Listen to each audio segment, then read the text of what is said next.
Congratulations! You recently purchased a Bambu Labs A1 Mini combo from Microcenter. In this video, we'll walk you through the entire process of unboxing, assembling, and setting up your new 3D printer, as well as starting your first 3D print. There are only a few basic tools needed to get started. You'll need a box cutter to open up the box. You'll need scissors or a flush cutter to cut off the zip ties that keep the printer together inside the box. First, we'll need to unbox the printer. Place the box on the ground in an open area, ensuring the box is right side up.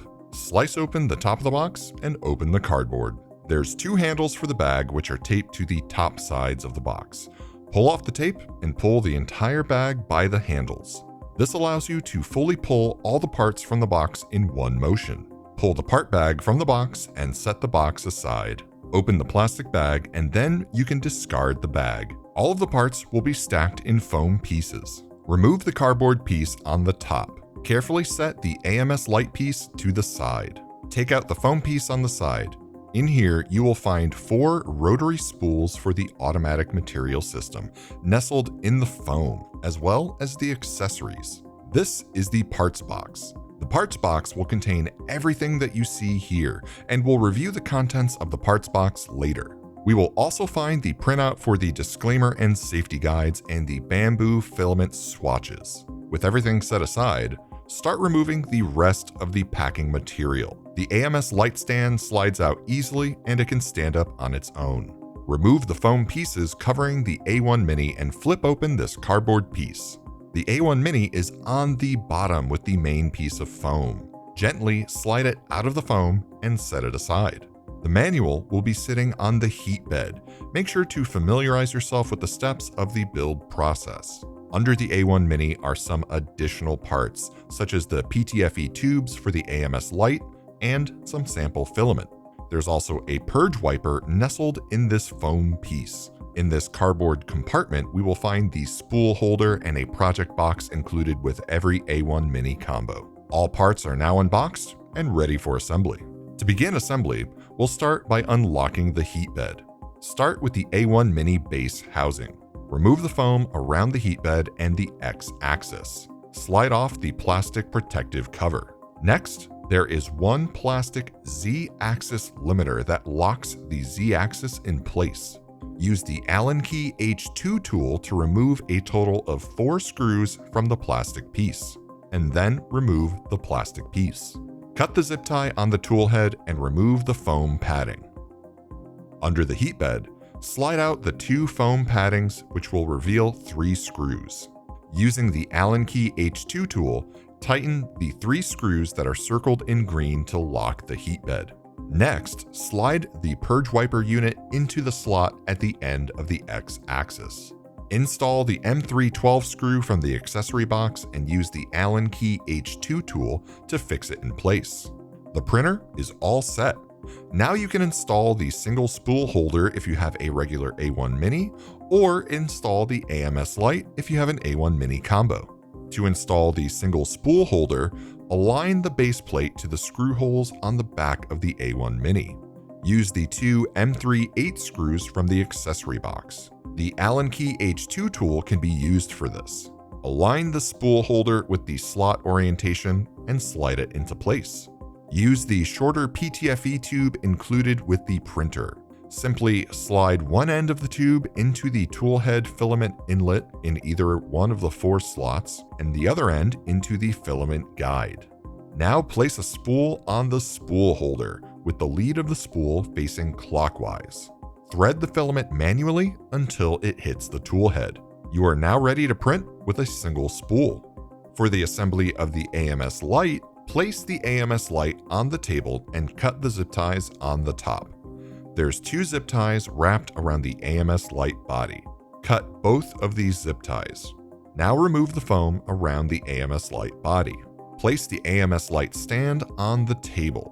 Hold the AMS Lite body upright and match the notch on the AMS Lite to the stand.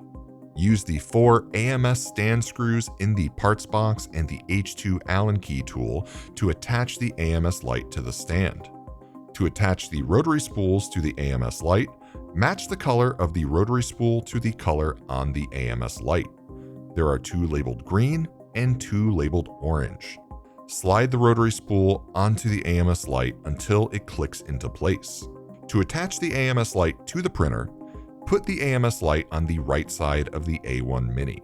The 4 PTFE tubes are at different lengths.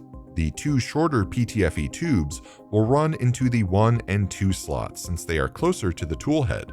The 2 longer PTFE tubes will run into the 3 and 4 slots since they are further. The tubes are easily inserted into the 4 holes on the tool head. Place the shorter tubes on the left side of the tool head and the longer tubes on the right side. Insert the other end of the PTFE tubes into the AMS Lite black attachment pieces. The shorter tubes go into ports 1 and 2, whereas the longer tubes go into ports 3 and 4 on the AMS Lite. Use the cable organizer to clip the 4 PTFE tubes to the cable running to the tool head to keep it neat and out of the way of the tool head. Make sure to clip the black connection cable from the tool head into the smaller hole on the organizer. Before powering on, make sure to leave additional space for the printer, 150 millimeters at the back and 42.5 millimeters at the front. Take the cable from the AMS Lite and plug it into either one of the ports on the right side of the printer. Plug the power cable into a power outlet and turn on the A1 Mini using the power switch on the back. With assembly finished, setting up your printer is very simple. When the printer is turned on, there will be a start button on the screen. Simply press start to begin this setup process. You'll be prompted to select your language. In this case, we'll go with English. Next, you'll be prompted to select your region. In this case, we'll select North America. Now connect to Wi-Fi. You can skip this step altogether and start calibrating the printer if you choose to use it offline, but we will set up the Wi-Fi. Please select Wi-Fi and then select your local network.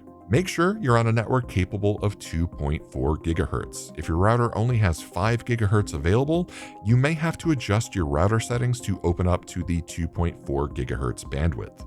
Enter your password, and the printer is now connected to Wi-Fi. Next, you can log into your Bambu Handy app. If you do not have a Bambu account, you can skip this step, but we do recommend setting up an account and linking the printer. I have a Bambu account and the Bambu Handy app on my phone. On the phone, simply press the plus symbol at the top of the app, and this will open up the camera.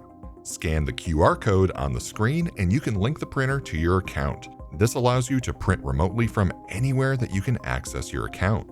Now the printer will start its calibration process for motor noise cancellation, vibration compensation, and auto bed leveling. Press start, and the printer will start calibrating itself. The process takes about 20 to 30 minutes, and it will make a variety of noises. These are all normal. Once all of the calibrations are complete, you'll be prompted to lubricate the Y-axis. In the parts box, there's a lubricating grease and lubricating oil. Take the tube of the lubricating oil and rotate to unlock the lubricant oil cap. Then cut off the tip to open it up. Slide the heat bed to the back to reveal the rail for the Y-axis. Simply squeeze a light amount of oil along the upper edge of the Y-axis rail, ensuring even application onto the rail. Move the heat bed back and forth to evenly distribute the lubricant oil. Slide the heat bed to the front and follow the same method, applying oil to the remaining sections of the Y-axis. Use a non-woven cloth to carefully remove any excessive oil stains from the surface of the casing. If you connected the printer to Wi-Fi, it will now check for firmware updates. Select Update and the printer will update itself. You can now load filaments to start printing. The AMS Lite supports spools with a width of 40 to 68 millimeters and an inner diameter of 53 to 58 millimeters. Avoid using AMS Lite to print any flexible materials, including TPU, TPE, or absorbent PVA. Avoid using materials that are too hard or too brittle, including third-party fiber reinforcement materials. To load the AMS Lite with filament, simply slide a filament spool onto the rotary spool. Pay attention to the orientation of the filament. The 2 and 4 slots require filament in one orientation, and the 1 and 3 slots require filament in a different orientation. Simply press down on the yellow button to open the slot for the filament and push the filament into the slot. When the AMS Lite is powered on, it will pull the filament into the AMS Lite. Repeat for the other filament spools so the AMS Lite is fully loaded. Your A1 Mini combo is now ready for its first print. On the screen, select the AMS button to open the AMS settings. Select the spool that you want to add filament to and press Edit. This will allow you to program the material type and color of the filament. In this case, we are using white generic PLA. Now we can do our first print. Each printer will come with some files already pre-installed. Press the print button on the screen and it'll show all of the loaded files. We'll print the benchy as our first print. Select benchy and then press next. It'll ask you which filament that you want to use. We will use the green PLA installed in slot number 2. Press print and the printer will take the rest from here. The printer will begin its first print. A benchy is a good first print to ensure that everything is working correctly. Once the print is done, you can analyze it and see if there's any settings that need adjustment. Congratulations, you're all set and ready to start printing with your Bambu Labs A1 Mini Combo. Be sure to stop by your local microcenter to pick up some inland filament. And if you have any questions or need any assistance with your printer, then just talk to one of our knowledgeable associates and they can help you out.